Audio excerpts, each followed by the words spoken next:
ఈ సమయంలో దేవుని వాక్యాన్ని వినడానికి దేవుడిచ్చిన అవకాశాన్ని బట్టి దేవునికి స్తోత్రములు.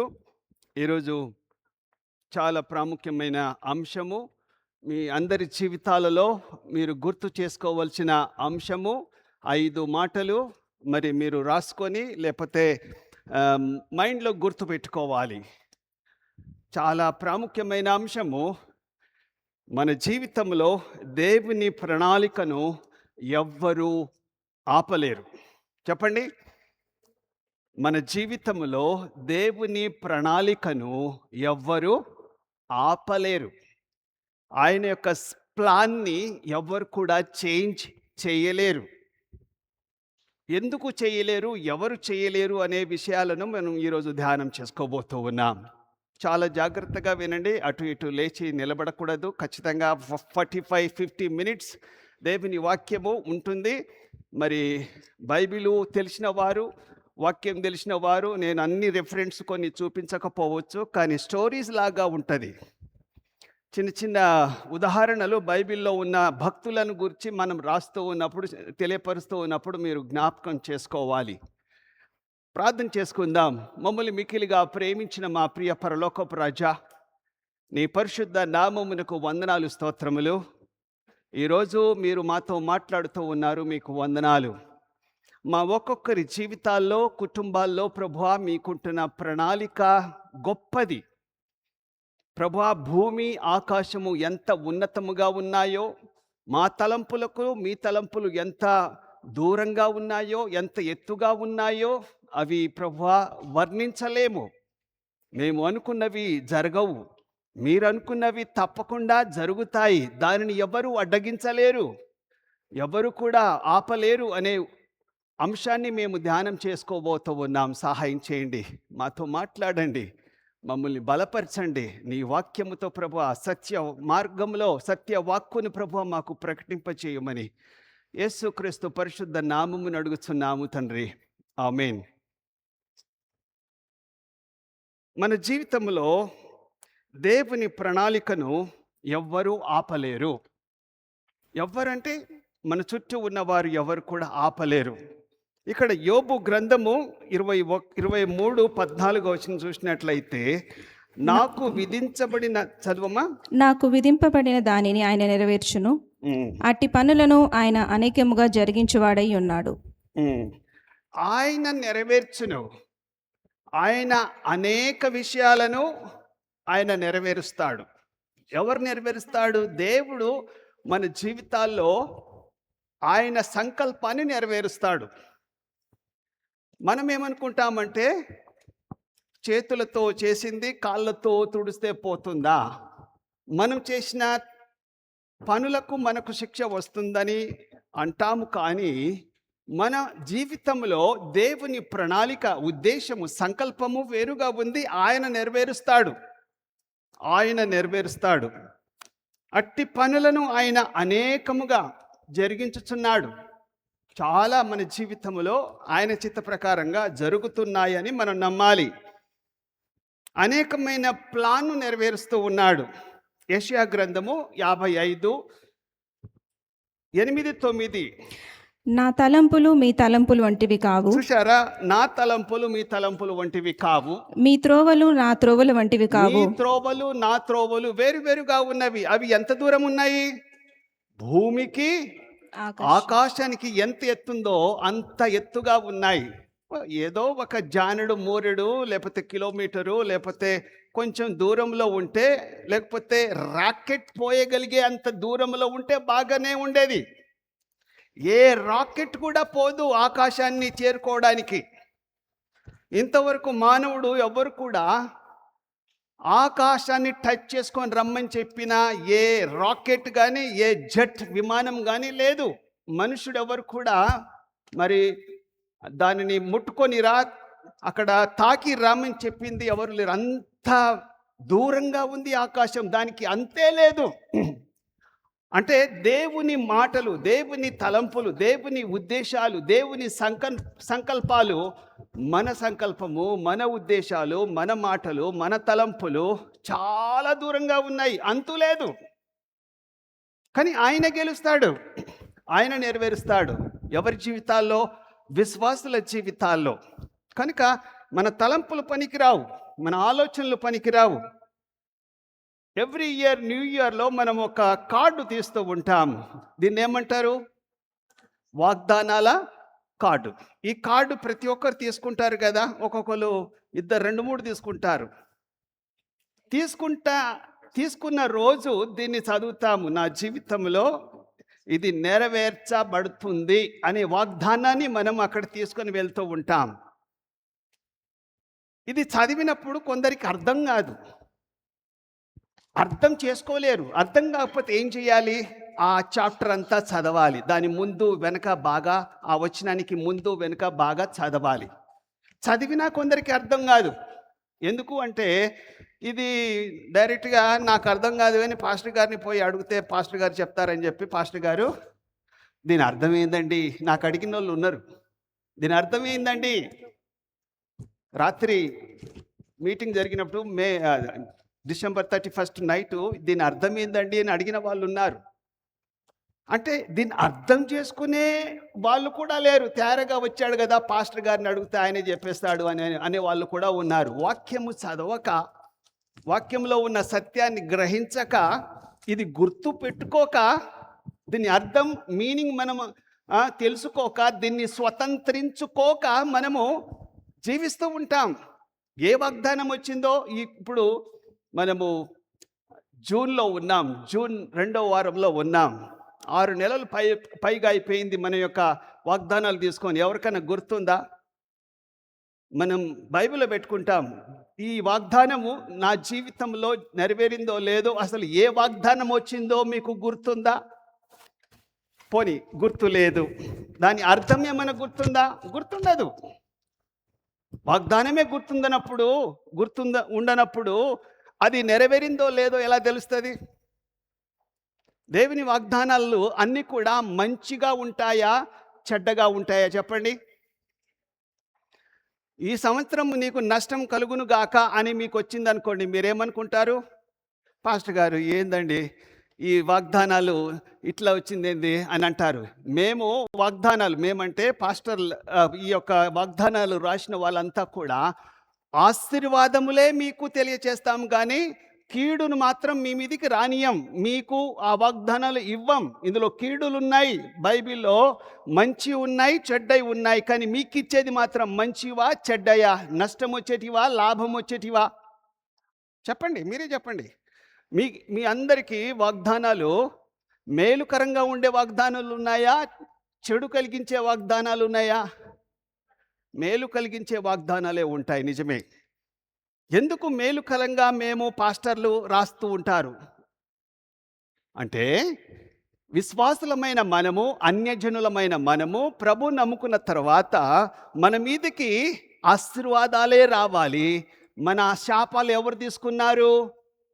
యేసుక్రీస్తు ప్రభు మన శాపాన్ని తీసుకున్నట్టుగా మనం చూస్తూ ఉన్నాము.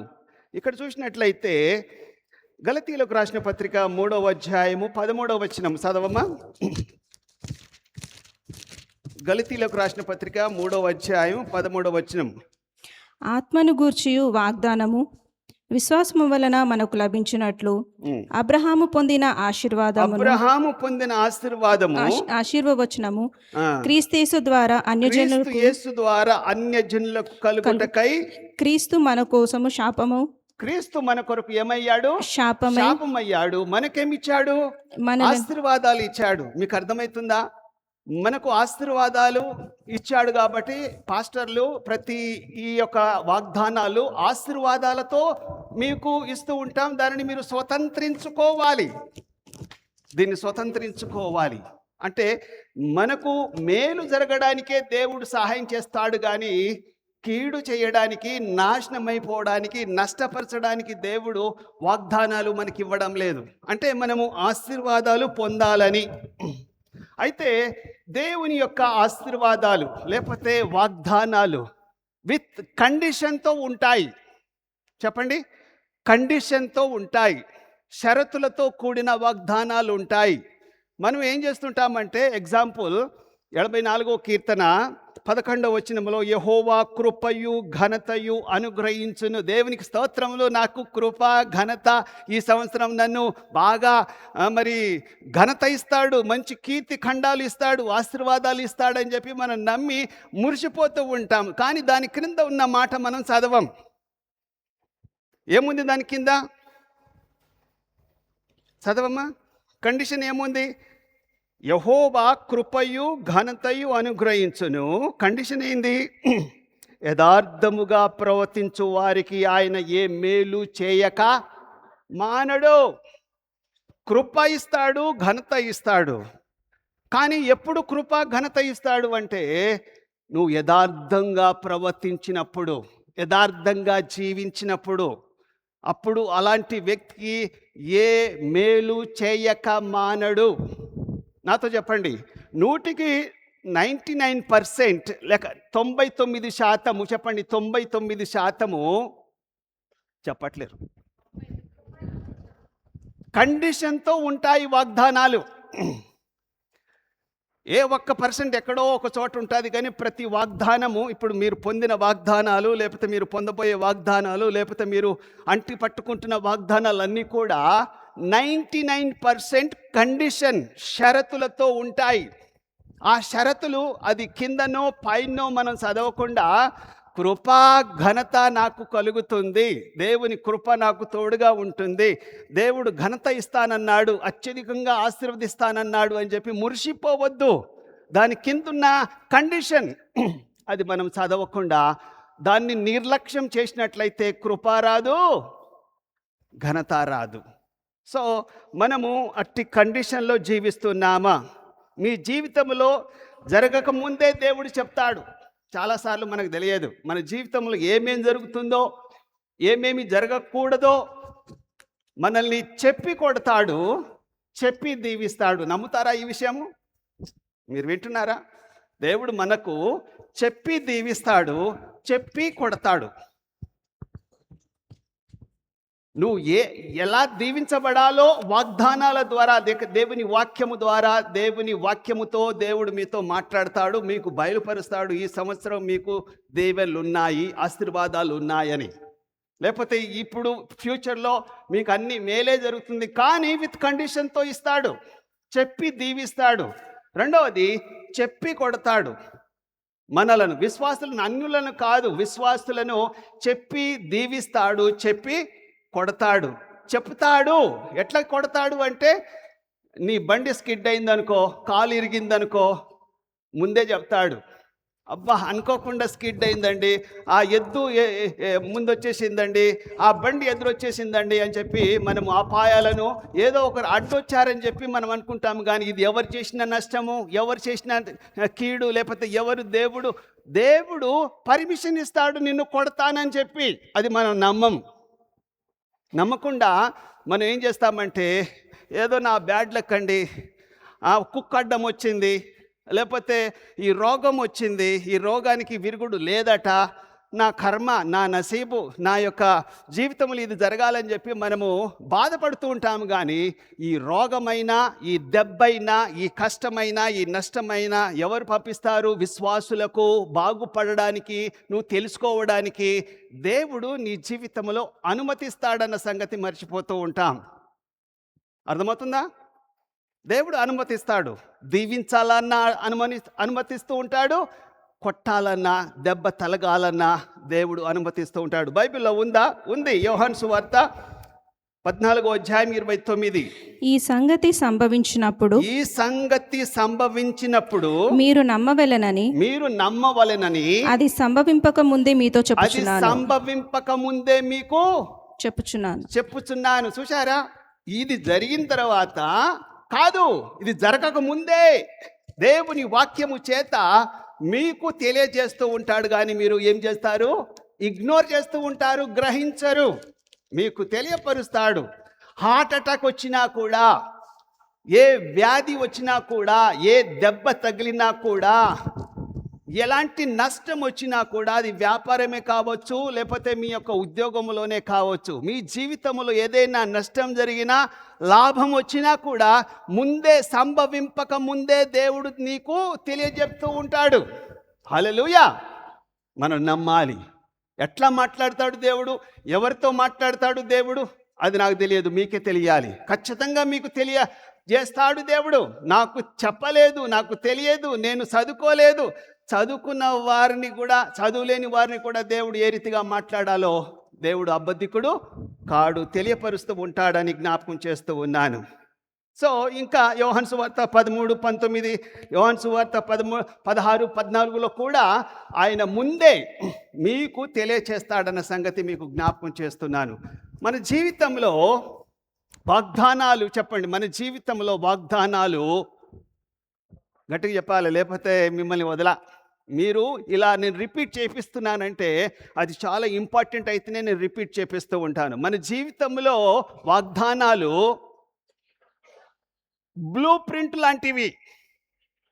బ్లూ ప్రింట్ అంటే చిన్నపిల్లలకు, స్టూడెంట్స్కు అర్థం కాదు, కానీ పేరెంట్స్కు, పెద్దోళ్ళకు అర్థమవుతుంది. ఒక బిల్డింగ్ కట్టాలంటే బిల్డింగ్ ఎవ్వరు కూడా డ్రాయింగ్ వెయ్యరు. ఏమిస్తారు? ఆర్కిటెక్ట్, ఇంజనీర్ ఏమిస్తారు అంటే బ్లూ ప్రింట్, ఒక నక్ష ఇస్తాడు. నక్షను చూస్తే మనకు అర్థం కాదు. కానీ ఆ నక్ష తర్వాత అలాంటివి వాగ్దానాలన్నీ కూడా మనకు నక్ష లాంటివే. కానీ నువ్వు అర్థం చేసుకోవడానికి దేవుని సన్నిధిలో గడపాలి. ప్రభువా, నాకు బ్లూ ప్రింట్ ఇచ్చావు, వాగ్దానాలు ఇచ్చావు, దీని అర్థమైంది ప్రభువా, నేను ఎలా దీన్ని అర్థం చేసుకోవాలి ప్రభువా అని మనము దేవుని సన్నిధిలో గడిపితే ఆ బ్లూ ప్రింట్ అంతా కూడా, ఆ వాగ్దానాలన్నీ కూడా నీకు తెలియపరుస్తాడు. ఇంకొక విషయం ఏంటంటే ఇర్మియా గ్రంథము 29:11 చదవమ్మా. ఇర్మియా గ్రంథము 29:11. నేను మిమ్మల్ని గూర్చిన ఉద్దేశించిన సంగతులు నెరవేరుదును. రాబోవు కాలమందు మీకు నిరీక్షణ కలుగునట్టు అవి సమాధానకరమైన ఉద్దేశములే గాని హానికరమైనవి కావు. ఇదే యెహోవా వాక్కు. రాబో దినాలలో, ఫ్యూచర్లో మీకు మేలే జరుగుతుంది కానీ కీడు కాదు, హానికరమైన ఉద్దేశములు కావు అని చెప్పి ఇర్మియా ప్రవక్త ఈ ఇశ్రాయేలు లేక యూదా జనాంగానికి ప్రకటిస్తూ ఉన్నాడు. ఇర్మియా ప్రకటిస్తూ ఉన్నాడు, బాబో దేవుడు ఒక వాగ్దానం ఇచ్చాడు, రాబో దినాలలో మీరు బాగా దీవించబడతారు, బాగా ఆశీర్వదించబడతారు అంటే అప్పుడు ఆశీర్వాదం రాలేదు. సిద్కియా రాజు కాలంలో యూదా రాజ్యమంతా కూడా వాళ్ళ రెవెన్యూ అంటే వాళ్ళ యొక్క పైసా, డబ్బు, రూపాయి పడిపోయింది. మన రూపాయి కాదు, సిద్కియా రాజ్యములో, యూదా రాజు అనబడిన సిద్కియా కాలంలో వాళ్ళ రెవెన్యూ మొత్తం కిందికి పడిపోయింది. ఇన్కమ్ లేదు, ప్రజలకు భోజనం లేదు, కల్లోలం అవుతుంది దేశమంతా. అప్పుడు ఈ ప్రవచనం దేవుడు ఇర్మియాకి ఇచ్చాడు, బాబు రాబో దినాలలో మీకు మేలు జరుగుతుంది కానీ హాని కలుగదు, ఇదే యెహోవా వాక్కు. అప్పుడు ఆ సమయంలో నెబుకద్నెజర్ రాజు వచ్చి యూదా ప్రజలందరినీ కూడా గొలుసులతో కట్టి, రాజ్యాన్ని పడగొట్టి, కాల్చేసి బబులోను దేశానికి తీసుకోబోతుంటే, ఇది వాగ్దానము, దేవుడు దీవిస్తానన్నాడు. ఇక్కడ జరిగిందేంది? మొత్తం నష్టమే. ఈ యూదా ప్రజలను లాక్కొని పోతున్నాడు, గొలుసులతో కట్టి, ఉన్న బిల్డింగ్లు కూలగొట్టి, వేల మందిని, లక్షల మందిని బబులోను దేశానికి కొనిపోబడుతుంటే వాగ్దానం ఏమొచ్చింది? వింటున్నారా? వింటున్నారా? మనకు వాగ్దానం ఏమొచ్చింది? దేవుడు దీవిస్తానని చెప్పాడు. కానీ యూదా రాజ్య ప్రజలకు దేవుని దీవెన వచ్చిందా? కష్టం వచ్చిందా? శాపం వచ్చిందా? నష్టం వచ్చింది. 100% నష్టం వచ్చింది. దేవుడు ఏమన్నాడు? రాబో దినాలలో. అయితే వీళ్ళు ఆ దేశానికి కొనిపోబడ్డారు. ఏ దేశానికి? బబులోను దేశానికి కొనిపోబడ్డారు. అక్కడ వీళ్లకు మేలు జరిగిందా, కీడు జరిగిందా అంటే చాలా మేలు జరిగింది. ఒక వారం, నెల, సంవత్సరం, ఒక 2 సంవత్సరాలు, మహా అంటే 5 సంవత్సరాలు వాళ్ళు కష్టపడ్డారు. కానీ ఆ తర్వాత వాళ్ళు అత్యధికంగా దీవించబడ్డారు పరాయి దేశంలో. ఏ దేశంలో? బబులోను దేశంలో. తర్వాత 70 సంవత్సరాలు అయిన తర్వాత, వింటున్నారా? 70 సంవత్సరాలు అయిపోయిన తర్వాత పారసిక దేశపు రాజు కోరేషు రాజు ఆ దేశాన్ని పరిపాలిస్తున్నప్పుడు దేవుడు అతనితో మాట్లాడి, బాబో మా పూర్వీకులు ఈ దేశాన్ని, మీ దేశాన్ని, యూదా రాజ్యాన్ని చాలా నష్టపరిచారు, మీ చర్చిని కూలగొట్టారు, మీరు మళ్ళీ చర్చి కట్టుకోవడానికి డబ్బు ఇస్తాను, ఖజానా ఇస్తాను, మీలో ధైర్యం కలిగిన వారు మీ దేశానికి వెళ్ళిపోండి, డబ్బు ఇస్తాను, తీసుకొని పోండి అంటే అప్పుడు కొందరు నాయకులు లేచారు, మీరు అందరూ వెళ్ళిపోవచ్చు, మీ దేశానికి వెళ్ళిపోవచ్చు అని చెప్పండి. కోరేషు రాజు యూదా ప్రజలకు 70 సంవత్సరాల తర్వాత చెప్పినప్పుడు వాళ్ళు వచ్చారా?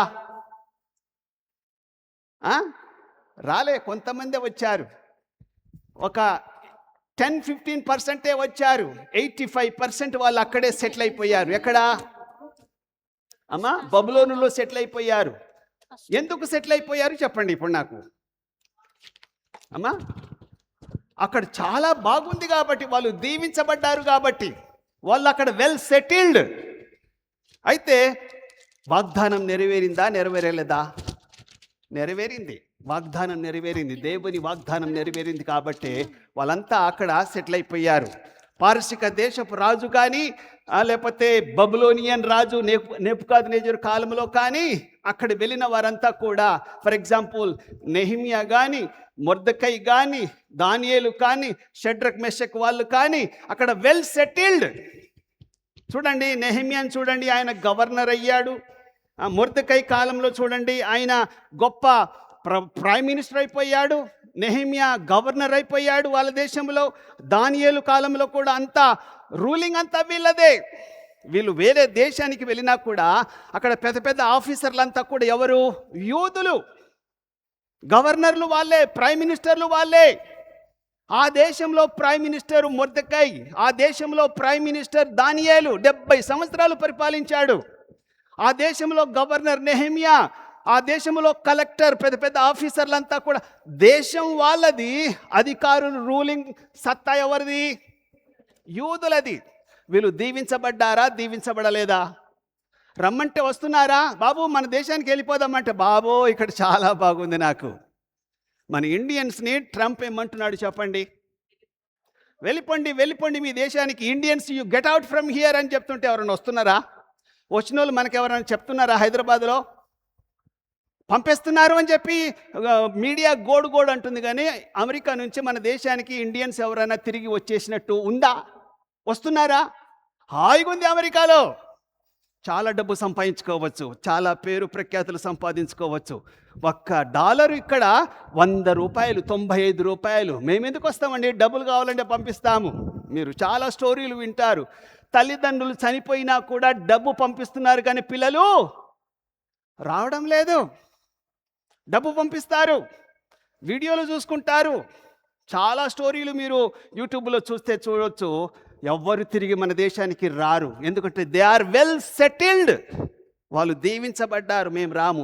అదే జరిగింది ఇర్మియా కాలంలో కూడా, బబులోను కాలంలో కూడా, బాబిలోన్, ఈజిప్ట్ కాలంలో, మెడో పర్షియన్ కింగ్డమ్ కాలంలో వీళ్ళు రాలే. మంచి మంచి పొజిషన్లో వేరే వేరే దేశాల్లో ఉంటూ సెటిల్ అయిపోయారు. కానీ ఈ రోజు వరకు కూడా యూదా ప్రజలు ప్రపంచమంతా సెటిల్డ్ అయ్యారు, కానీ ఇశ్రాయేలు దేశానికి వాళ్ళు రాకపోవడానికి కారణం ఏంటంటే, ఇర్మియా అంటున్నాడు, రాబో దినాలలో, రాబో కాలములలో, అది ఎన్ని కాలాలో తెలియదు కానీ, ఎన్ని వందల సంవత్సరాలో తెలియదు కానీ, వారు సెటిల్ అయి దీవించబడ్డారు. ఈరోజు నేను వాక్యం చెప్తున్నాను. 5 విషయాలు చెప్పాలనుకుంటాను, దయచేసి జాగ్రత్తగా వినాలి. ఎన్ని విషయాలు? 5 విషయాలు. మన జీవితంలో దేవుని ప్రణాళిక. నంబర్ 1, ఏ వ్యక్తి కూడా మనల్ని అడ్డగించలేడు, ఆపలేరు. ఫలాని వ్యక్తి ద్వారా నేను నష్టపోయానండి, వాడు చేసినందువలన, కుట్ర వలన నేను నష్టపోయానండి, వాడు చేసినందుకు ఇలా దిగజారిపోయాను, లేకపోతే నా బతుకు ఎంతో బాగుండేది, ఆ వ్యక్తి, మా కుటుంబంలో ఆ వ్యక్తి నన్ను నాశనం చేసిండు అని చెప్పి ఏ వ్యక్తిని మీరు కించపరిచి ఆపాడు, నాకు రావాల్సిన జీతాన్ని, నాకు రావాల్సిన ఆస్తిని అతను అడ్డగించాడు, అతని వల్ల నేను నష్టపోయాను అని చెప్పి మీరు ఎప్పుడు కూడా అనకూడదు. ఏ వ్యక్తి కూడా దేవుని ప్రణాళికను అడ్డగించలేడు. నంబర్ 2, సైతానుడండి. సైతానుడు ఏం చేసిండు?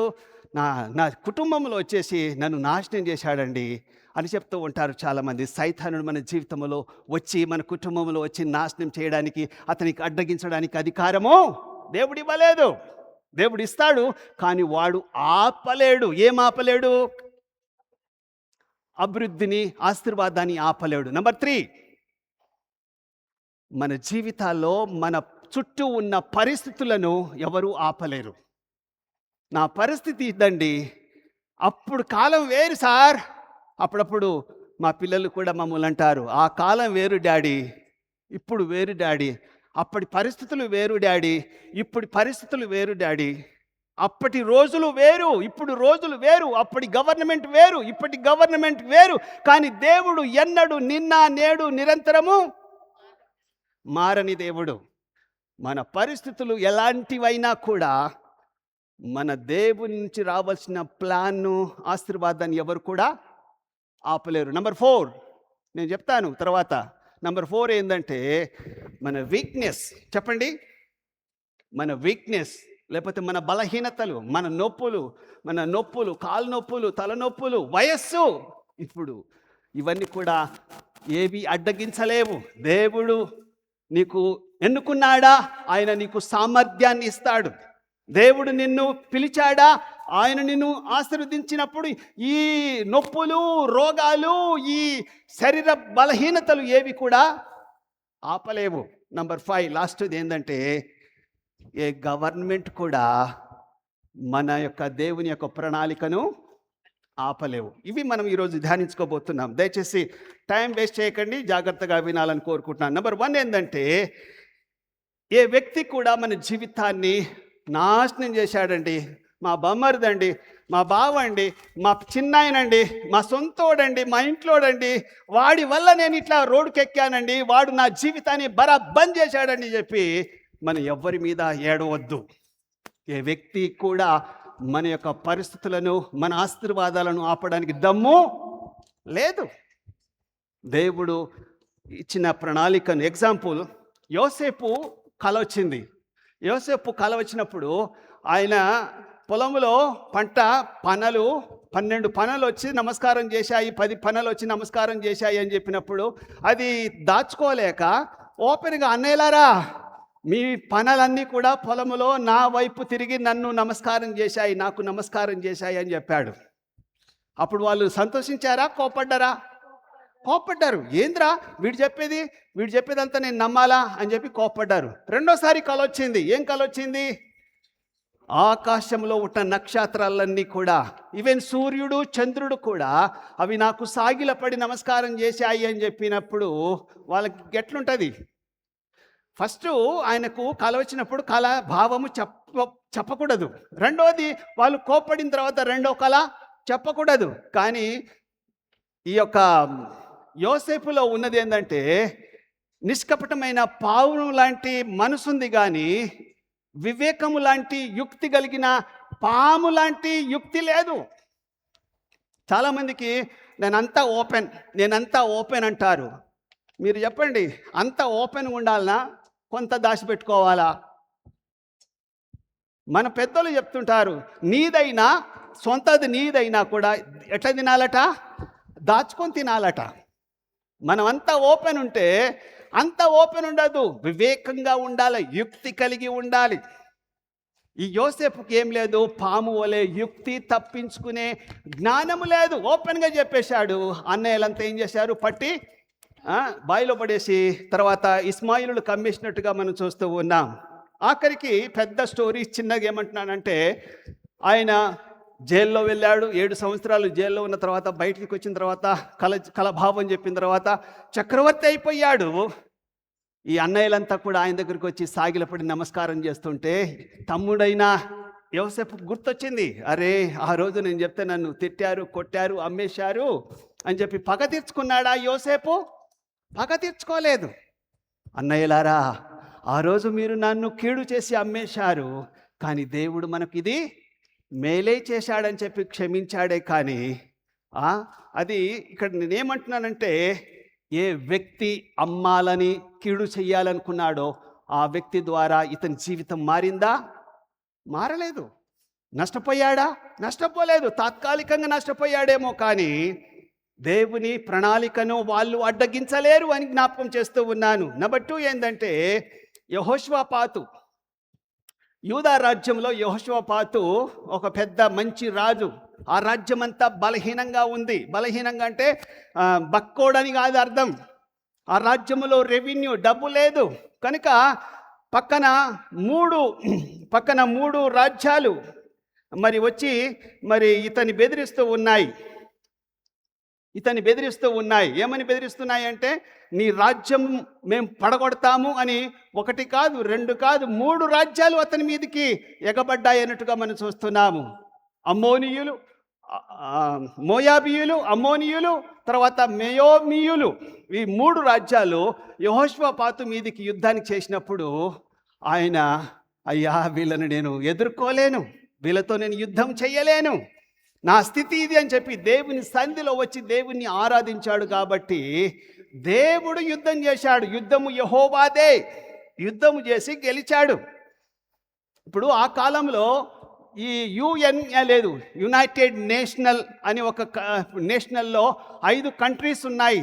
ఫస్ట్ది చైనా, సెకండ్ది ఫ్రాన్సు, థర్డ్ది రష్యా, ఫోర్త్ది యునైటెడ్ కింగ్డమ్, ఫిఫ్త్ది అమెరికా. ఈ 5 అగ్రరాజ్యాలు UN యునైటెడ్ నేషనల్ అనే ఈ కంట్రీస్ అన్నీ కూడా ఏ దేశానికైనా అన్యాయం జరుగుతుంటే ఫస్ట్ జంప్ అయ్యేది ఎవరో తెలుసా? USA, America. ల్యాండ్ అవుతుంది. ఆఫ్ఘనిస్తాన్ని ఓడించింది మొన్న, తర్వాత పాకిస్తాన్ని కూడా కంట్రోల్ చేసింది, ఇరాక్ని కంట్రోల్ చేసింది. ఇప్పుడు ఎవరిని చేస్తుంది? ఏ దేశాన్ని కంట్రోల్ చేస్తుంది? ఇరాన్ని కూడా కంట్రోల్ చేస్తుంది. అంటే ఆ కాలంలో యెహోషువపాతు కాలంలో UN లేదు, యునైటెడ్ నేషనల్ లేదు. కనుక ఆయన ఎవరిని ఆశ్రయించాడు? యెహోషువపాతు దేవుణ్ణి ఆశ్రయించాడు, దేవుని సన్నిధిలో ఆరాధించాడు. కాబట్టి దేవుడు మోయాబీయులను, అమ్మోనీయులను, మెమోనీయులను, వీళ్ళ ముగ్గురిని కూడా వాళ్ళే చంపుకునేటట్టుగా చేశాడు. 3 రాజ్యాలు వాళ్ళను ఒకరినొకరు పొడుచుకొని చచ్చిపోయారు. అప్పుడు వాళ్ళ దగ్గర ఉంటున్న ధనమంతా కూడా దోచుకున్నాడు. వాళ్ళ దగ్గర ఉంటున్న బంగారము, ధనమంతా దోచుకొని మైటీ కింగ్ అయ్యాడు ఆయన. ఎవరు? యెహోషువపాతు. అప్పుడు యెహోషువపాతుని చూసిన ప్రజలు, ఎవరైనా ఇప్పుడు శత్రువులు ఉన్నారా యెహోషువపాతుకు? ఎవరు లేరు. ఇదంతా కూడా మరి 2వ దినవృత్తాంత గ్రంథము 20వ అధ్యాయం 1 నుంచి 6 వరకు నేను చదవడానికి టైం లేదు, కానీ మీరు చూడండి. 20వ అధ్యాయము 2వ దినవృత్తాంత గ్రంథము 20:15 చూసినట్లయితే, ఈ యుద్ధము మీరు కాదు దేవుడే జరిగించును. ఈ సంగతి విన్న వాళ్ళంతా కూడా, చుట్టుముట్టు దేశస్తులంతా కూడా, ఈ 3 రాజ్యాలను ఓడించింది ఎవరనుకున్నారు? యెహోషువపాతే ఓడించాడని చెప్పి వాళ్ళంతా కూడా, చుట్టుముట్టు వారంతా కూడా భయపడ్డారు. సో మనము బక్కోళ్ళమని, బలహీనులమని, ఆ రాజ్యమో ఈ రాజ్యమో, ఈ దేశమో, ఈ ప్రజలో ఆ ప్రజలో, ఆ ఊరి వారో, ఈ సర్పంచో ఆ కౌన్సిలరో, ఈ లీడరో నన్ను బెదిరిస్తాడని చెప్పి మనం భయపడిన అవసరం లేదు. ఏ వ్యక్తి కూడా మనల్ని ఏమీ చెయ్యలేడు అనే మాట నేను జ్ఞాపకం చేస్తూ ఉన్నా. వ్యక్తి కానీ, ఊరు కానీ, దేశం కానీ ఎవరు కూడా మనల్ని ఏమీ ఆపలేరు. దేవుని సంకల్పాన్ని ఆపలేరని జ్ఞాపకం చేస్తూ ఉన్నాను. 3వ ఎగ్జాంపుల్ ఏంటంటే మొర్దెకై మీకు తెలుసు కదా? తెలుసు అంటే పేరు తెలిసేమో కానీ, మొర్దెకై గేట్ కీపర్. ఆయన గేట్ దగ్గర ఉండే వాచ్మెన్. దేవుడు వాచ్మెన్ నుంచి ప్రైమ్ మినిస్టర్ చేశాడు. వాచ్మెన్ టు గేట్ కీపర్గా ఉంటున్న ఇతన్ని ప్రైమ్ మినిస్టర్ చేశారు. ఎందుకు అంటే మన పాదములకు పాదపీఠము ఇస్తాడు దేవుడు. మన పాదాలకు పాదపీఠం వేస్తాడు. 110వ కీర్తన 1వ వచనం చదవమ్మా. ప్రభువు నా ప్రభువుతో సెలవిచ్చిన వాక్కు, నేను నీ శత్రువులను నీ పాదములకు పీఠముగా చేయు వరకు నా కుడి పార్శ్వమున కూర్చుండుము. మన శత్రువులను దేవుడు మన ఫుట్ స్టూల్ అంటే ఒక స్టూల్ లాగా పెడతాడు, పాదపీఠంగా పెడతాడు. పాదపీఠం పెట్టినప్పుడు మనం ఏదైనా అందుకోవాలనుకుంటే ఏం చేస్తాం చెప్పండి? ఇక్కడ నా కుర్చీ ఎత్తుకోపోయారు. ఏమన్నా ఏదన్నా మనము తీసుకోవాలంటే ఏం చేస్తాం? స్టూల్ పెట్టి పైకెక్కి అందుకుంటాం. మనం అందుకోలేము, కానీ దేవుడు ఏమిస్తాడు మనకు? స్టూల్ ఇస్తాడు. ఆ స్టూలే హామాను. మొర్దెకైకి స్టూల్ ఎవరు? హామాను. ఆ స్టూల్ ఎంత ఎత్తుంది?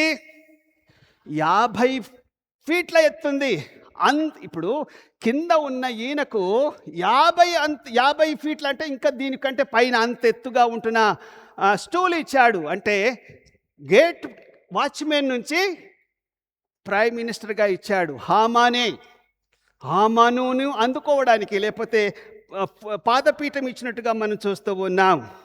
ఇక్కడ నేను చెప్పొచ్చే మాట ఏంటంటే, no enemy, no person will stop God's plan in our life. ఒక వ్యక్తి కానీ శత్రువు కానీ దేవుని ప్రణాళికను మన జీవితంలో ఎవరు ఆపలేరు. ఆపుతారా? ఆయన వల్ల నేను ఇలా అయిపోయానని చెప్పి మీరు అంటారా? అంటారు. ఇక్కడ కూర్చున్న వాళ్ళందరూ కూడా ఆ వ్యక్తి ద్వారా నేను ఇలా అయిపోయాను, ఆ వ్యక్తి నా జీవితంలో ఇంత నాశనానికి కారకుడు ఆయనే అని చెప్పి అంటూ ఉంటారు. అది తప్పు అని ఈరోజు మీకు జ్ఞాపకం చేస్తున్నాను. మీ జీవితంలో ఎవరి ప్రణాళిక ఉంది, ఎవరి ఆలోచన ఉంది, ఎవరి ప్లాన్ ఉంది అంటే దేవుని ప్లాన్ ఉంటే ఎవరు కూడా అడ్డు చెప్పలేరు. మూడవది, దావీదు జీవితంలో ఒక బాధకరమైన వ్యక్తి వచ్చాడు. ఆయన పేరే అహీతోపేలు. చెప్పండి, అహీతోపేలు. ఆయన ఏం చేశాడు అంటే, ఈ అహీతోపేలు తన శత్రువు వైపు తిరిగిపోయాడు. అహీతోపేలు అంటే ప్లాన్ వేసేవాడు. ఇతనికి కుడి భుజంగా ఎడం భుజంగా ఉండేవారు. ఈయన యోవాబు, అహీతోపేలు దావీదు కుడి ఎడం భుజంగా ఉండేవారు. ఒక ఆయన ఉన్నాడు కానీ ఇంకొక ఆయన లేడు. ఆయన పేరే అహీతోపేలు. అహీతోపేలు వాళ్ళ కొడుకు అబ్షాలోము సైడ్ తిరిగిపోయాడు. అరే ఇలా ప్రార్థన చేశాడు. యుద్ధం చేసేటోడు యోవాబు నా పక్కనే ఉన్నాడు, కానీ అహీతోపేలు ప్లాన్ వేసేటవాడు. వాడికి నా బలహీనతలు వాడికి తెలుసు, నా బలము వానికి తెలుసు, నా ప్లాన్లన్నీ కూడా వానికి తెలుసు అని, ప్రభువా సహాయం చేయని ఆయన, నేను ఆయన్ని ఏం చేయలేను, కానీ వాని మైండ్లో ఉంటున్న ఆ యొక్క ఆలోచనల్ని చెడగొట్టు. చెప్పండి, చెడగొట్టు అని దేవుణ్ణి ఆశ్రయించినప్పుడు ఇతని ప్రార్థన, దావీదు ప్రార్థన ఆలకించాడు దేవుడు. అహీతోపేలు ఊరేసుకొని చచ్చిపోయాడు. అబ్షాలోము సొంత కొడుకు చంపాలనుకుంటున్న సొంత కొడుకు ఏం చేసుకున్నాడు? ఆ చెట్లకు వేలాడదీయబడి అతను చచ్చిపోయాడు. తిరిగి దావీదు తన సింహాసనాన్ని చేపట్టుకున్నాడు. సో ఏ వ్యక్తి అయినా మనల్ని బాధ పెడుతున్నాడు అన్నప్పుడు ఆ వ్యక్తితో మనం పోరాడకూడదు, ఆ వ్యక్తిని మనం తిట్టకూడదు, పోలీస్ స్టేషన్ కంప్లైంట్ ఇచ్చి కేసు పెట్టి వాడిని ఆట్లాడుకోవద్దు. ఎవరి దగ్గర రావాలి? దేవుని దగ్గర రావాలి. దేవుడు కొన్నిసార్లు మన శత్రువులను మన పాదపీఠంగా పెడతాడు. మన శత్రువులను మనకు పాదపీఠంగా తొక్కేయడానికి దేవుడు ఆ శత్రువులను మన పాదపీఠంగా పెడతాడు. అది మీరు నమ్మాలి. కొన్నిసార్లు మన శత్రువులు మన సొంత వాళ్ళే, మన ఇంటోళ్ళే, మనతో తిరిగిన వాళ్ళే, మనతో కలిసి మెలిసి జీవించిన వాళ్ళే మన శత్రువులుగా బిహేవ్ చేస్తూ ఉంటారు. కనుక మన శత్రువులను కానీ మన మిత్రులను కానీ ఆయన నీ జీవితంలో రానియకుండా, అడ్డుపడకుండా ఆయన ప్రణాళికను ఎవ్వరు కూడా ఆపలేరు. ఇది నంబర్ 1. అర్థమైందా? నంబర్ 1. నంబర్ 2 ఏంటంటే, సాతాను కూడా ఆయన ప్రణాళికను ఆపలేడు. యోబు జీవితం చూడండి. రెండోది ఏంది? సాతాను కూడా యోబును నాశనం చెయ్యలేడు. దేశమంతా తిరిగి వచ్చినావు కదా, ఏం జరిగిందంటే, నా భక్తుడైన యోబును చూచావా అంటే, అవునయ్యా, ఆయన ఇంటి చుట్టూ ఏం పెట్టావు? కంచె పెట్టావు. కాబట్టి ఆ కంచెని తీసేయి. ఓకే, నీకు పర్మిషన్ ఇస్తున్నా, నా భక్తుడు నీ చేతిలో పెడుతున్నా, నీ ఇష్టం ఉన్నట్టు ఆయనకు ఆడుకో. భయంకరమైన శ్రమలు వచ్చాయి. సైతానుడు పెట్టవలసిన బాధలన్నీ పెట్టాడు. ఆఖరికి ఎవరు గెలిచారు? సైతానుడు గెలిచాడా? యోబు గెలిచాడా? యోబు వర్సెస్ సైతాన్. ఎవరు గెలిచారు? యోబు గెలిచాడు. సైతాను పెట్టే బాధలన్నిటిని కూడా తట్టుకున్నాడు. తట్టుకొని దేవుని శపించకుండా, దేవుణ్ణి దూషించకుండా, దేవుడి వల్ల దేవుని నమ్ముకున్నాను, దేవుని సేవ చేస్తున్నాను అని చెప్పి దేవుని నిందించలే. ఈనాడు ఒకటి చెప్తున్నా, వినయ్ 6 నెలల బాబు ఉన్నప్పుడు మా అత్తమ్మ దగ్గర మా బాబుని వినయ్ని పెట్టినప్పుడు మా అత్త ఏమన్నా తెలుసా, నువ్వు దేవుడు దేవుడు దేవుడు అని పోతున్నావు కదా, నీ కొడుకుని ఎవరు పెంచుతారు, నీ కొడుకు చావు బతుకులో ఉన్నాడు, నీ భార్య ఏమో నర్సింగ్ ట్రైనింగ్ పోయింది, మీరే కాదు నర్సింగ్ ట్రైనింగ్ పోయింది, ఆమె పోయింది 40 ఏళ్ల క్రితం, 40 సంవత్సరాల ముందే ఆమె కూడా ట్రైనింగ్ పోయింది, ఈ బాబు చచ్చిపోతాడు, నువ్వు దేవుడు దేవుడని మొత్తుకుంటున్నావు, నీ దేవుడు నీ కొడుకును కాపాడుతాడా అని ఎగతాళి చేసి మాట్లాడింది మా అత్తమ్మ. ఆమె వచ్చి స్కూల్ నుంచి వచ్చి బాబును గాబు నీళ్లు తాగించింది, మంచినీళ్ళు కూడా ఎవరు ఇవ్వకపోతే.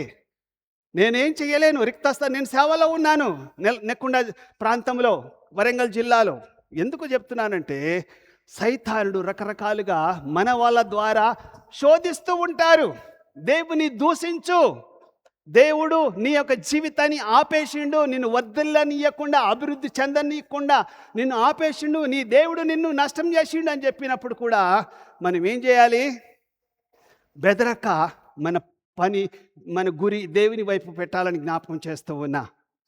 సో సాతానుడు యోబును ఏమీ చెయ్యలేదు. కొద్ది కాలము శరీరాన్ని నలగగొట్టాడే కానీ ఆయన విశ్వాసం మాత్రం తరిగిపోలేదు. నా దేవుడు కాపాడుతాడు.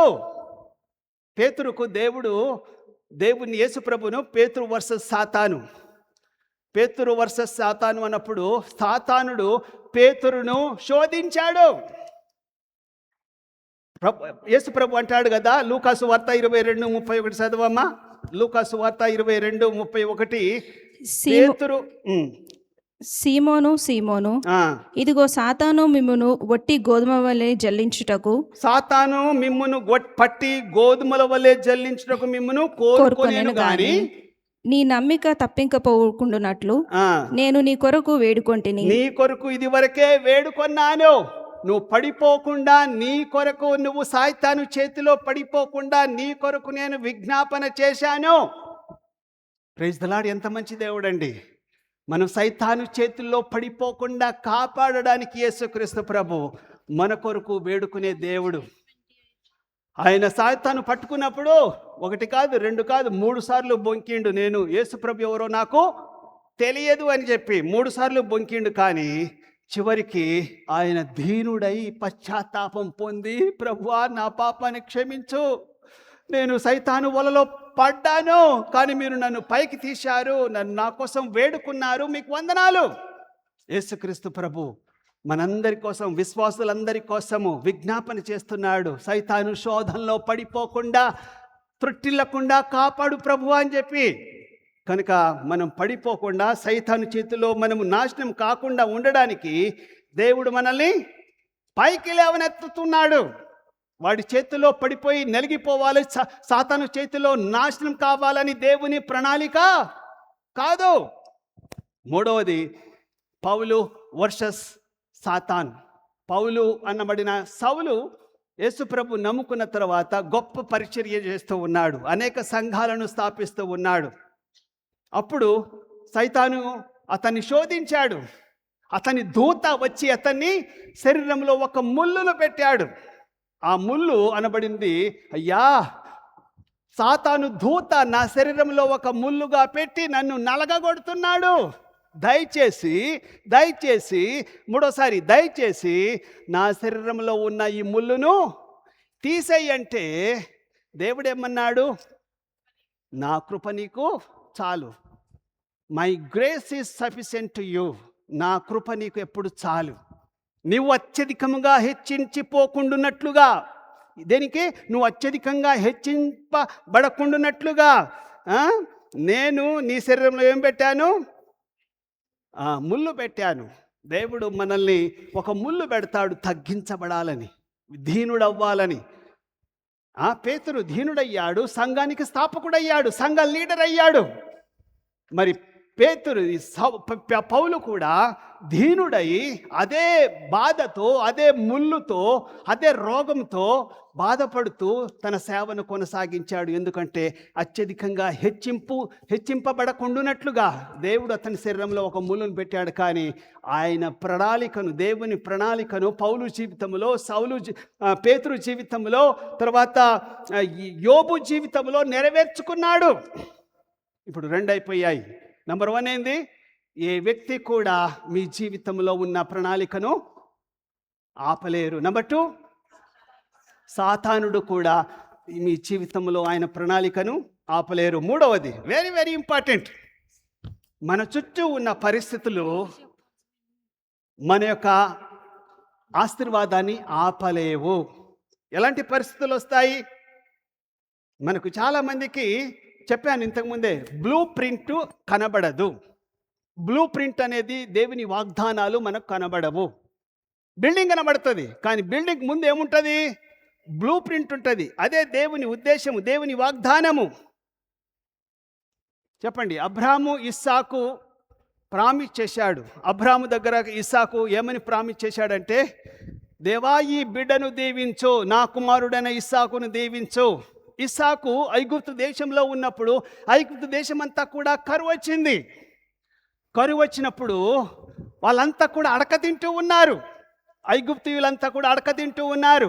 ఈయనకు భూమి ఉంది, రాజ్యం ఉంది, చాలా ధనం ఉంది, కానీ తినడానికి భోజనం లేదని బాధపడుతూ ఉంటే విత్తనాలు పట్టుకొని ప్రార్థన చేసి విత్తాడు. ఎవరు? ఇస్సాకు. విత్తనాలు విత్తినప్పుడు 100 రెట్లు పంట పండింది. దేశమంతా కరువు వస్తే ఇతని ఇంట్లో ఫుల్లు పంట పండింది. లోకమంతా బాధపడుతూ ఉంటే లోకంతో పాటు మనల్ని బాధ పెట్టాడు. మన పరిస్థితులు, ఇప్పుడు పరిస్థితులు వేరు, అప్పటి పరిస్థితులు వేరు, ఇప్పుడు రోజులు వేరు, ఇప్పుడు రాజ్యం వేరు, ఇప్పుడు గవర్నమెంట్ వేరు. అప్పుడు చాలా ఫ్రీగా ఉండే, కానీ మన దేవుడు మారని దేవుడని నమ్మాలి. చాలామంది 99%, ఈవెన్ ఇక్కడ కూర్చున్న వాళ్ళు 99% మీరు నమ్మరు. ఆ రోజులు వేరు, ఆ పరిస్థితులు వేరు, ఇప్పుడు వేరు. ఇప్పుడు టెక్నాలజీ వచ్చింది, అప్పుడు వేరు, ఇప్పుడు వేరు అని రోజు మీరు మాట్లాడుతూ ఉంటారు, పేపర్ని చూసి, యూట్యూబ్ని చూసి. కానీ మీరు నమ్మవలసింది ఏంటంటే, దేవుణ్ణి. నీ పరిస్థితులను ఎన్నున్నా, దేశమంతా అడక తింటున్నా, దేశంలో ఎవరు కూడా నీ భోజనం లేకుండా అడక తింటున్నా కూడా దేవుడు నిన్ను సమృద్ధిగా పుష్టిగా అభివృద్ధి పరుస్తాడన్న సంగతి మర్చిపోవద్దు. అందరు పోయినని చెప్పి మనం పోవద్దు. అందరి మార్గంలో పోవాలా, వేరుగా ఉండాలా? దేవుడు అందరు నడుస్తున్న మా తోవలో పొమ్మన్నాడా, లేకపోతే ప్రత్యేకంగా నడవమన్నాడా? మనం ప్రత్యేకంగా ఉండాలి. అది విశ్వాసం. ఆ విశ్వాసం చాలామందికి లేదు. మన పరిస్థితులు బాగలేదండి. అబ్రహాము నాతో పాటు చెప్పండి, పరిస్థితులకు అతీతంగా, గట్టిగా చెప్పాలి, పరిస్థితులకు అతీతంగా దేవుడు దీవిస్తాడు. పరిస్థితులకు అతీతంగా అంటే ఆ పరిస్థితులు వేరు, కానీ మన జీవితంలో పరిస్థితి ఆయనకు తెలుసు. ప్రభువా, మా చుట్టూ, మా బంధువులు, మా కాలనీలో, మా ఊర్లో వీళ్ళంతా కూడా రకరకాలుగా భయపడుతున్నారు, బాధపడుతున్నారు, కానీ నీ వాగ్దానం ఏంది? మీ హృదయములను కలవరపడనీయకుడి అన్నావు. నీకు స్తోత్రం ప్రభువా. అందరూ టెన్షన్ పట్టుకొని రకరకాలుగా యుద్ధాలను గురించి మాట్లాడుకుంటారు, కానీ నువ్వు నాకుండగా లోకంలో ఏది నాకు అక్కరలేదు అంటాం. కానీ పరిస్థితులు వచ్చేసరికి మనం కలిసిపోతాం, వాళ్ళతో మాట్లాడుతూ ఉంటాం, దేవుని మీద విశ్వాసం ఉంచం. రెండవ ఎగ్జాంపుల్ ఏంటంటే నెహెమ్యా పారసీక దేశం నుంచి ఇక్కడికి వచ్చాడు. యూదా రాజ్యానికి వచ్చాడు. గవర్నర్గా వచ్చాడు యూదా రాజ్యానికి. గోడ కట్టించాలని వచ్చాడు. సొంతంలో అతనికి సహకరించలే. సన్బల్లట్టు, టోబియా అనేటోళ్ళు, వాళ్ళ బంధువులు, వాళ్ళ రక్త సంబంధికులందరూ కూడా మరి దేశానికి వ్యతిరేకంగా, దేవుని ప్రణాళికకు వ్యతిరేకంగా తిరుగుబాటు చేశారు. ఆయన కట్టవలసిన గోడను కట్టనీయకుండా అడ్డుపడ్డారు. ఆయన భయపడ్డా? నేను మా లీడర్ రమ్మన్నాడు, మిమ్మల్ని ఆయన రమ్మన్నాడు అంటే నేను రాను. దేవుడు నాకు ఈ పని అప్పగించాడు. తినే అన్నం పెట్టే చేతులను నరుకుతారనే మాట మీరు ఎప్పుడైనా విన్నారా? సొంతోళ్ళ కోసము, వాళ్ళ దేశ ప్రజల కోసం గోడ కట్టడానికి ఆ దేశాన్ని, ఆ హోదాను వదిలిపెట్టి ఇక్కడికి వచ్చి తన జీవితం అంతా కూడా సాక్రిఫైస్ చేసి, డబ్బంతా, టైం అంతా సాక్రిఫైస్ చేసి ఆ గోడ కడుతుంటే ఆ గోడ కట్టడానికి తన ఇంటి కోసమా తన కోసమా గోడ కట్టేది? ప్రజల కొరకు, దేశం కొరకు. కానీ దేశ ప్రజలు సహకరిస్తున్నారా? అక్కడ పరిస్థితులు ఆయనకు వ్యతిరేకంగా ఉన్నాయి, ఆయనకు అనుకూలించలేదు. అందరూ ఎగబడ్డారు, అందరూ కట్టడానికి సహకరించలేదు. చాలా నెలలు, చాలా రోజులు ఆయన కట్టక ముందు చాలాసార్లు వచ్చి బదిలాడాడు, కానీ ఏ ఒక్కరూ రాలేదు, సహకరించలేదు. కానీ ధైర్యంగా, దేవుడా వచ్చిన 10 మందితో స్టార్ట్ చేస్తా, 20 మందితో స్టార్ట్ చేస్తా, 1000 మందితో స్టార్ట్ చేస్తా అలానని రోజు దేవుడు కొందరిని పంపిస్తూ చివరికి అన్ని కష్టాల గుండా పోయి ఎన్ని రోజుల్లో ఆ యొక్క గోడను కట్టాడండి? 52 రోజుల్లో ఆ గోడను కట్టాడు. ఆయన ఉంటున్న పరిస్థితి ఆయనకు అనుకూలించాయా, వ్యతిరేకంగా ఉన్నాయా? చెప్పండి. వ్యతిరేకంగా ఉన్నాయి. మన పరిస్థితులు, మన చుట్టూ ఉన్న పరిస్థితులు దేవుని ప్రణాళికను ఆపలేవు. నీకు తెలియదండి, ఇప్పుడున్న రోజులు వేరు. ఇప్పుడు ఆర్ఎస్ఎస్ ఉంది, మోడీ గవర్నమెంట్ ఉంది. మనము సేవ చేయలేము, చర్చి నడపలేము, మనము ఆరాధన పబ్లిక్ మీటింగ్ పెట్టలేము. ఈ గవర్నమెంట్ కానీ ఈ పరిస్థితులు కానీ మనము చూడకుండా ఎవరిని చూడాలి? దేవుని వైపు చూడాలి. నెహెమ్యా గ్రంథము 6వ అధ్యాయము 15వ వచనం చదవమ్మా. 52 రోజుల్లో గోడ కంప్లీట్ చేసినట్టుగా మనం చూస్తూ ఉన్నాం. ఈ ప్రకారముగా ఏలూరు మాసము 25వ దినమందు అనగా 72 దినములకు ప్రకారమును కట్టుట సమాప్తమాయెను. 52 రోజుల్లో ఆ గోడను కట్టడానికి సమాప్తం చేశాడు. పరిస్థితులు ఎలా ఉన్నా కూడా, నీ ఇంట్లో పరిస్థితి బాగలేకపోయినా, నీ శరీరంలో బలహీనతలు ఉన్నా, లేకపోతే నీ చుట్టూ ఉంటున్న వారు నిన్ను అవహేళన చేసినా కూడా దేవుని సంకల్పము మన జీవితంలో ఆపలేదు. ఈ ప్రసంగం మీకే కాదు, నాకు కూడా. దయచేసి నేను చెప్తున్నాను కాదు, నేను కూడా దీంట్లో వింటున్నాను, నాకు కూడా కావాలి ఈ ప్రసంగం. తర్వాత మార్తా మరియా, యేసు ప్రభు 4 రోజుల తర్వాత వాళ్ళ తమ్ముడు చచ్చిపోయిన తర్వాత ఏమన్నారు తెలుసా? ప్రభువా, నువ్వు 4 రోజుల ముందే ఇక్కడ ఉంటే మా సహోదరుడు చచ్చిపోయేటోడు కాదు నాయనా, నువ్వు ఇప్పుడు వచ్చావా? ఇప్పుడు అంతా అయిపోయింది, అంత పరిస్థితి అంతా కూడా తారుమారైంది, లోకమంతా ఎగతాళిగా ఉన్నారు, మాట్లాడుతున్నారు అంటే, మరియా, మార్తా, నమ్మిక మాత్రము ఉంచు, నువ్వు నమ్ము, సమస్తము సాధ్యము. నమ్మింది. దేవుడు ఆ లాజరును లేపాడు. లాజరు లేచిన తర్వాత యేసు ప్రభును నమ్మిన వారి కంటే, చెప్పండి, నాతో పాటు చెప్పండి, యేసు ప్రభును నమ్మిన వారి కంటే లాజరు తిరిగి లేచినందుకు నమ్మిన వారు ఎక్కువ. వింటున్నారా? అరే చనిపోయాడు, నేనే పొందబెట్టాను రా, నేనే సమాధి వరకు నేనే పోయాను రా, ఆయన మళ్ళీ లేచాడట. అవునా అవునా అవునా? దేవుని మహిమ. పరిస్థితులు తారుమారైపోయాయి. దేవుడు అనుకుంటే నీ జీవితంలో, మన జీవితంలో అన్ని పరిస్థితులను చక్కబెడతాడు. చివరిది, అందులో చివరిది, మెసేజ్ చివరి కాదు, అందులో చివరిది, ఆ పాయింట్లో చివరిది, తప్పిపోయిన కుమారుడు. నాయనా, నా షేర్ నాకు ఇచ్చేయి. నాయనా, నువ్వు అవుట్డేటెడ్ పర్సన్, నీకేం రాదు, నువ్వు తెలుగు రాదు, ఇంగ్లీష్ రాదు, నువ్వు నీ లంబాడి భాష తప్ప నీకేం రాదు, నాకు ఇచ్చేయి, నేను చూసుకుంటా, నా షేర్ నాకు ఇచ్చేయి, నేను దుబాయ్ పోతా, లేకపోతే బాంబే పోతా, అది సంపాదిస్తా, ఇది సంపాదిస్తా. ఎప్పుడైతే వద్దురా నాయన అని చెప్పినా కూడా షేర్ తీసుకున్నాడో, ఆయన భాగం తీసుకొని బయటికి పోయాడు. ఎప్పుడు రానటువంటి కరువు అప్పుడే వచ్చింది. ఈయన తీసుకొని పోయినప్పుడే కరువు వచ్చింది. దేశమంతా తారుమారైపోయింది. ప్రపంచమంతా, ఆయన వెళ్ళిన చోటంతా కూడా తినడానికి తిండి లేకపోతే పంది పొట్టు తినుకుంటూ బ్రతుకుతుంటే, ఆయన పరిస్థితిని మార్చడానికి ఆయన ఎవరిని గుర్తు చేసుకున్నాడు? నా తండ్రి.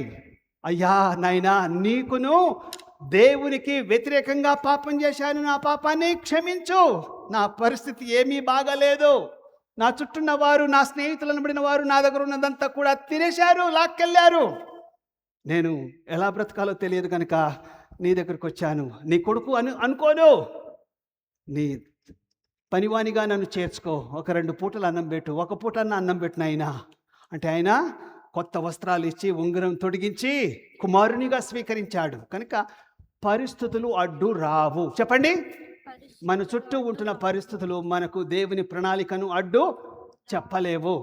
నాలుగో మాట ఏంది? మన యొక్క వీక్నెస్, మన పర్సనల్ వీక్నెస్ దేవుని పనికి అడ్డు రావు. మన వీక్నెస్ అంటే బలహీనత. ఎంత సంవత్సరం ఇప్పుడు ఏం చేయగలను నేను? నిన్న గ్యాస్ మ్యాన్ వచ్చి గ్యాస్ ఇచ్చేటోడు అమ్మగారికి ఏమన్నాడు తెలుసా? రిటైర్ అయిపోయినావు కదమ్మా, ఇంకేం చేస్తావు నువ్వు? 58, 90, 60 వచ్చింది, సార్కు 60 దాటి ఉంటుంది కదా, మీరు ఇప్పుడు పక్కకు కూర్చోవాలి. ఏం చేయాలి మీరు? పక్కకు కూర్చోవాలి. కొడుకున్నాడు, కూతురుంది, కోడలుంది, అల్లుడున్నాడు, వాళ్ళు నడుపుకుంటారనే మాటలు మాకు కూడా చెప్పినారు. కానీ మన బలహీనతలను దేవుని ప్రణాళిక అడ్డగించలేవు. ఇప్పుడు చెప్పండి, వీళ్ళంతా కూడా మనము ఏమనుకుంటామంటే, నేను ఎక్కువగా చదువుకోలేదు, నాకు కాలు నొప్పి, మోకాల నొప్పి, XYZ రీజన్స్, చాలా రీజన్స్ ఉంటాయి మనకు చేత కాదు అని చెప్పి. చాలామంది మంచిగానే ఉంటారు, రోజు ఏమంటారో తెలుసా? బాలేదు, నాకు అస్సలు బాలేదు, నా వల్ల కాదు, నేను చెయ్యలేను, నా వల్ల కాదు, నేను పోలేను, అబ్బో అంతా నాది కాదు అని తప్పించుకోవడానికి మనం ప్రయత్నం చేస్తుంటాం. కానీ దేవుడు ఎన్నుకున్నప్పుడు నీకు సామర్థ్యాన్ని ఇస్తాడు. నీ బలహీనతలను నిన్ను అడ్డగించలేవు. నీ బలహీనతలు, నీ నొప్పి, నీ జ్వరము, నీ గుండె నొప్పి, నీ యొక్క XYZ అనే రోగాలు ఏది కూడా నిన్ను ఆపలేవు. ఏ ఏజీ కూడా నిన్ను ఆపలేవు. ఎగ్జాంపుల్ ఒకటి చెప్తా. షారా బిడ్డను కన్నప్పుడు ఆమె వయసు ఎంత? షారా అబ్రాహాము భార్య బిడ్డను కన్నప్పుడు, కొడుకును కన్నప్పుడు, ఇస్సాకును కన్నప్పుడు ఆమె వయసు 90 సంవత్సరాలు. కానీ అబ్రాహాముతో దేవుడు మాట్లాడాడు, ఆకాశ నక్షత్రాలన్నీ కూడా అంత ఇసుక రేణువులంతా నీ యొక్క సంతానాన్ని చేస్తానని చెప్పి వాగ్దానం ఇచ్చినప్పుడు ఆయన వయసు ఎంత? 75 ఏండ్లు. ఓకే, గుర్తుపెట్టుకోండి. అప్పుడు షారాకి ఎంత ఉండాలి? 65. ఇప్పుడు ఇసాక్ పుట్టినప్పుడు షారాముకు 90, అబ్రాహాముకు 100 సంవత్సరాలు, అంటే 10 సంవత్సరాలు చిన్న షారాకు. ఆకాశ నక్షత్రాల వలె చేస్తానన్నప్పుడు షారా వయసు, అబ్రాహాము వయసు ఎంత? అబ్రాహాముది 75, షారాకు 65. అప్పుడు షారా ఈ 65 సంవత్సరాలలో నేను కొడుకుని గంటనా, ఎంత? 65 సంవత్సరాలలో నేను కొడుకుని గంటనా అని నవ్వింది. వయసు గురించి రాయబడలేదు, కానీ మనం గెస్ చెయ్యాలి. ఆయనకు 75 ఉన్నప్పుడు దేవుడు మాట్లాడాడు, ఆయనకు 75 ఉన్నప్పుడు ఈమెకి ఎంత ఉండాలి? 65 ఉండాలి. 65 సంవత్సరాల్లోనే నా కొడుకా, అమ్మో నువ్వు నవ్వావు కదా, నువ్వు అనుమానించావు కదా, నీ బలహీనత, నీ శరీరము గర్భము ఆగిపోతుందని నువ్వు భయపడ్డావు గనక ఇంకా నేను వెయిట్ చేస్తా. ఎంతకాలం వెయిట్ చేసిండు? 25 సంవత్సరాలు దేవుడు ఇంకా టైం ఇచ్చిన తర్వాత 90 ఏళ్ల ముసలామెకు దేవుడు గర్భఫలం ఇచ్చిండు. దేవునికి స్తోత్రం, చప్పట్లు కొట్టండి. మీకు అర్థం కావట్లేదు కదా?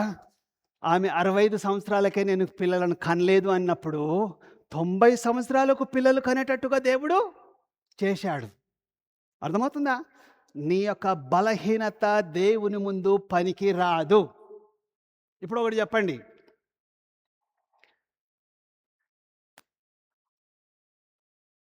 మోషేను దేవుడు ఎన్నుకున్నప్పుడు ఎన్ని సంవత్సరాలు మోషేకు? 80 ఏండ్లు. ఎంత? 80 ఏండ్లు. ఒకవేళ ఆయన 80 ఏళ్లకు అయ్యా నేను రాను రాను రాను రాను నేను నత్తివాడిని, చాతకాని వాడిని అని తప్పించుకున్నాడు. కానీ దేవుడు వదిలేండా? నువ్వు 80 సంవత్సరాల వయసులో నా పని చెయ్యాలి. ఎన్ని సంవత్సరాలు పని చేసిండు ఆయన సేవ? 40 సంవత్సరాలు చేసిండు. ఒకవేళ మోషేకు 40 సంవత్సరాల యుక్త వయసులో ఉన్నప్పుడు పిలిస్తే yes Lord I'm ready to do your ministry అని చెప్పేవాడు. ఆయన 40 సంవత్సరాలు పిలిచాడా, 80 సంవత్సరాలు పిలిచాడా దేవుని సేవకు? అమ్మా, అంటే వయసుతో సంబంధము లేదు. ఏ వయసు అయినా కూడా పర్వాలేదు. ఇప్పుడు చాలామంది 60-50 సంవత్సరాలకే ముసలులు అయిపోయాము, 70 సంవత్సరాలకే నా పనంతా అయిపోయింది, రిటైర్మెంట్ తీసుకొని కూర్చోవాలి అని కాదు. దేవుడు నీకు శక్తినిస్తాడు. నీ వీక్నెస్ నిన్ను ఆపదు, నీ బలహీనతలు నిన్ను ఆపలేవు. నీకు బలం ఇచ్చి వాడుకునేది దేవుడు, నీకు సామర్థ్యాన్ని ఇచ్చేది దేవుడు. నిన్ను ఎన్నుకున్నవాడు నీకు సామర్థ్యాన్ని ఇస్తాడు. నీకు సామర్థ్యం ఉన్నప్పుడు దేవుడు నిన్ను ఎన్నుకోకపోవచ్చు, నీకు సామర్థ్యము లేనప్పుడు దేవుడు నిన్ను ఎన్నుకుంటాడు. యేసుక్రీస్తు ప్రభు శిష్యులు 12 మంది శిష్యులు. ఎవరైనా 12 మందిలో ఒక్కరైనా సామర్థ్యం కలిగిన వాళ్ళు ఉన్నారా అంటే మీకు అర్థమవుతుందని చెప్పేది. అంటే వాళ్ళు క్వాలిఫైడా? డిస్క్వాలిఫైడ్. వాళ్ళు ఒక్కరు కూడా పనికిరారు దేవుని సేవకు. అలాంటి వారిని, విద్య లేని వారిని దేవుడు తన సేవ కోసము వాడుకున్నాడు. ఎందుకు? పౌలుని ఎన్నుకోవచ్చుగా. పౌలుని ఎన్నుకోలే, తర్వాత ఎన్నుకున్నాడు. పౌలు లాంటి వాళ్ళు జ్ఞానవంతులు, పండితులు, వివేకవంతులు, జ్ఞానులు లేరా? ఉన్నారు. కానీ పనికిరాని వాళ్ళని, విద్య లేని వారిని 12 మంది శిష్యులను దేవుడు ఎన్నుకున్నాడు. అంటే ఆయన కావాల్సింది నీ ఆసక్తి కానీ సామర్థ్యము కాదు. నీ ఆసక్తి కావాలి. నువ్వు ఆశ చూపించాలని, నేను చేయగలను ఈ వయసులో కూడా, నేను చేయలేను, నాలో ఉండి దేవుడు చేస్తాడని చెప్పి మీరు నమ్మాలి. కానీ ఇప్పుడు 60-70 అయిపోయింది. ఇప్పుడు ఏం నడుస్తాం, ఏం పోతాం, ఏం నడిపిస్తాం? రెస్ట్ తీసుకోవాలి, వెకేషన్కి వెళ్ళాలి, రెస్ట్ తీసుకోవాలి. మనం ఏది చేయకూడదు. ఇప్పుడు అయిపోయా మన టైం అంతా. ఉన్నప్పుడేమో ఎగిరినవు, ఇప్పుడేమో అంటారు చాలామంది. పర్వాలేదు, నీకు ఏ నొప్పి అయినా, గుండె నొప్పి అయినా, కాలు నొప్పి అయినా, మోకాలు నొప్పి అయినా, జ్వరం వచ్చినా, భయంకరమైన వ్యాధి వచ్చినా నేను చెయ్యగలను అని ఆసక్తి చూపించు. నీకు సామర్థ్యాన్ని ఎవరిస్తారు?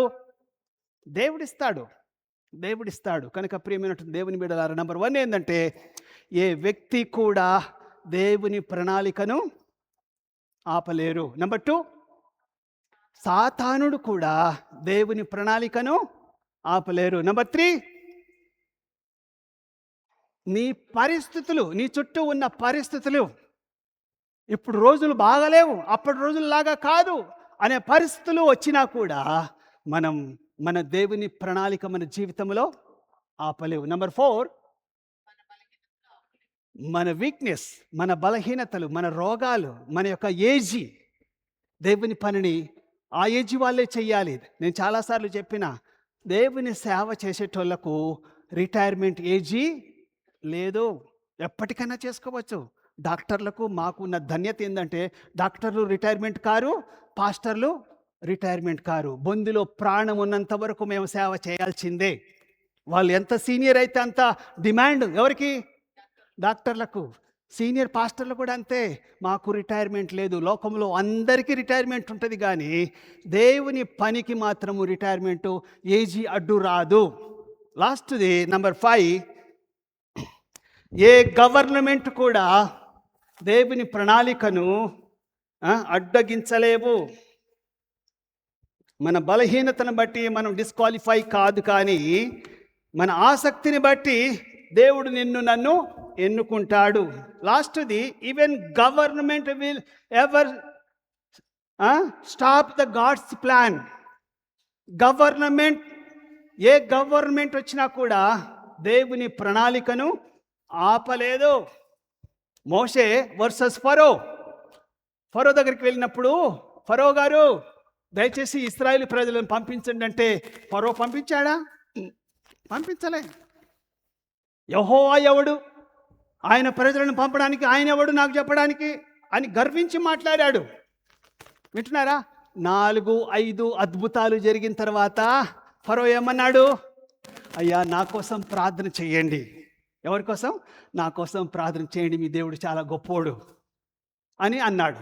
ఇంకా 4-5 చేసిన తర్వాత, దయచేసి నన్ను బ్లెస్ చేసి పోండి, మీరు పోతే పోండి, కానీ నన్ను బ్లెస్ చేసి పోండి అని గవర్నమెంట్ దిగి దేవుని ఆశీర్వాదం పొందడానికి వచ్చారు. కనుక ఏ ఈజిప్ట్ కింగ్డమ్ ఆపలేదు. తర్వాత నెబుకద్నెజర్, షడ్రక్ మెషక్ అబేద్నెగోలు, నెబుకద్నెజర్ వర్సెస్ షడ్రక్ మెషక్ అబేద్నెగోలు. ఎవరి దేవుడు గెలిచాడు? ఎవరి గవర్నమెంట్ గెలిచింది? నెబుకద్నెజరు బబులోను దేవుడు లేక రాజ్యము గవర్నమెంట్ ఆపగలిగిందా షడ్రక్ మెషక్ అబేద్నెగోలను? ఆపలేదు.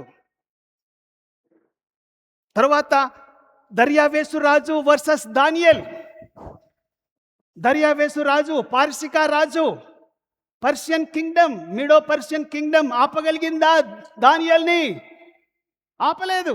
ఆయన దేవునితో మాట్లాడాడు, ప్రభువా ఇది నేను ప్రార్థన చెయ్యాలి, వాళ్ళు వద్దని గవర్నమెంట్ రూల్ తెచ్చారు, నేను ఆదివారము లేక ఉదయము మధ్యాహ్నం సాయంకాలం 3 పూటలు నేను తూర్పున కిటికీ తెరిచి నేను ప్రార్థన చెయ్యాలి అని చెప్పి మోకాలు లొంగి ప్రార్థన చేసినప్పుడు శిక్ష ఏమొచ్చింది? సింహాల బోనులో వెయ్యాలని. సింహాల బోనులో కూడా రాత్రంతా కూడా హాయిగా దిండు మీద పడుకున్నట్టు ఆ యొక్క సింహం మీద పడుకొని ఉదయమే కంగారు పడుతూ, దర్యావేషు రాజు, జీవం గల దేవుని, సజీవుడైన దేవుని దాసుడా, నువ్వు సజీవంగా ఉన్నావా, మంచిగానే ఉన్నావా? రాజా చిరంజీవగునుగాక, నా దేవుడు నన్ను కాపాడాడు. అప్పుడు ఈయన ఏమన్నాడు తెలుసా? దర్యావేషు రాజు, సర్వశక్తి గల దేవుడు, సర్వలోకానికి దేవుడైన యెహోవా దేవుడే దేవుడు అని లోకమంతా చాటించాడు. నెబుకద్నెజరు కూడా షడ్రక్ మెషక్ అబేద్నెగోల దేవుడే దేవుడు అని లోకమంతా ఆ కాలంలో చాటించాడు. పార్సిగా దేశపు రాజు, పర్షియన్ కింగ్డమ్, ఈజిప్ట్ కింగ్డమ్, తర్వాత మిడో పర్షియన్ కింగ్డమ్, దర్యావేషు కింగ్డమ్, వీళ్ళంతా కూడా మారారు. కానీ దేవుడు మారడు. దేవుడు ఆ రాజ్యానికి లొంగిపోడు. ఆ రాజ్యాలే లొంగిపోయాయి, దేవుని సన్నిధికి వచ్చాయి. సన్హెద్రిన్ అనే ఒక సభ ఉంది, 140 మంది సన్హెద్రిన్ సభ. ఆది క్రైస్తవులంతా కూడా, మీరు యేసుక్రీస్తు ప్రభుని గురించి మాట్లాడొద్దు, ఎక్కడ చెప్పొద్దు, ఎక్కడ మీటింగ్ పెట్టొద్దు, చర్చి లేదు అని ఆ యొక్క రోమన్ గవర్నమెంట్ సన్హెద్రిన్ సభ బాగా చెప్తే, ఈ సన్హెద్రిన్ సభ అనబడిన రోమన్ గవర్నమెంట్ లాస్ట్కి ఏమనుకున్నారో తెలుసా? మీరు క్యాథలిక్ కాదమ్మా, మీరు క్యాథలిక్ కాదు, చెప్పండి, క్యాథలిక్ కాదు, మీరు క్యాథలిక్ కాదు, మీరు రోమన్ క్యాథలిక్. ఇది మీ రిలీజియస్ కాదు, మా నేషనల్ రిలీజియస్. ఇది రోమా సైన్యం, రోమా రోమా ప్రభుత్వం, గవర్నమెంట్ రిలీజియస్ ఇది. మీరు ఒక్క రోమన్ చర్చి అనకూడదు, రోమా రిలీజియస్, మన రోమా పరిపాలన, మన దేశపు నేషనల్ రిలీజియస్ ఇది. మన ఇండియా నేషనల్ రిలీజియస్ ఏంది? ఏది? హిందూ. రోమా నేషనల్ రిలీజియస్ ఏంది? Roman Catholic. మీరు సపరేట్గా పెట్టుకోవద్దు, ఇది మా దేశపు సంబంధించిన రిలీజియస్ అని చెప్పి వాళ్ళు ఆ కాలంలోనే ఒప్పుకున్నారు, 2000 బిఫోర్. ఏమంటున్నానంటే, రాజ్యాలు గవర్నమెంటు మారినా మారదు. దేవుడు నీ దగ్గర నా దగ్గర ఏం కోరుకుంటున్నాడు? 3 కోరుకుంటున్నాడు. చెప్పండి, 3 కోరుకుంటున్నాడు. మీకా 6:8 చదవండి. మీకా 6:8. మనుష్యుడా, ఏది ఉత్తమమో అది నీకు తెలియజేయబడి ఉన్నది.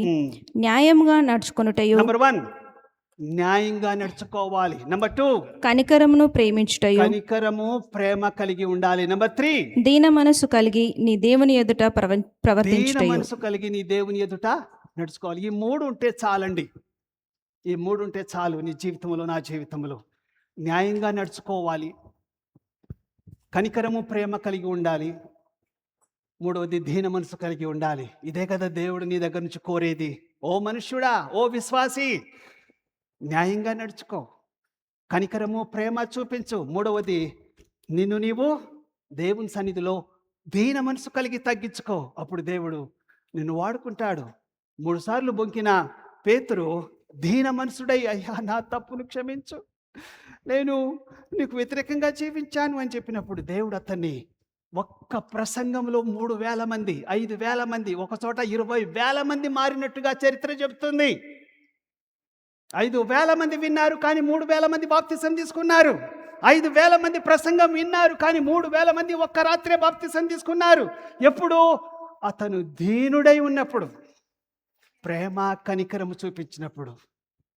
కనుక విశ్వాసులమైన మనము ఈ 5టికి భయపడకూడదు. ఇప్పుడు మీరు చెప్పాలి, ఈ వ్యక్తి కూడా నాకు రావాల్సిన ఆశీర్వాదాన్ని ఆపలేరు. నంబర్ 2 సాతానుడు నాకు రావాల్సిన ఆశీర్వాదాన్ని ఆపలేడు. పరిస్థితులు అడ్డగించినా కూడా మనల్ని ఆపలేవు. నాలుగవది, మన బలహీనత, మన రోగము, మన వ్యాధి ద్వారా నేను చెయ్యలేను, నా వల్ల కాదు అని చెప్పి మనల్ని అడ్డగించలేవు. చివరిది, ఏ గవర్నమెంట్ అయినా, ఏ రాజ్యమైనా, ఈవెన్ ఇండియన్ రాజ్యమైనా కూడా నిన్ను నన్ను దేవుని సేవలో నుంచి ఆపలేవు. నమ్ముతారా? నమ్మేవాళ్ళు నిలబడండి, నమ్మము అంటే కూర్చోండి.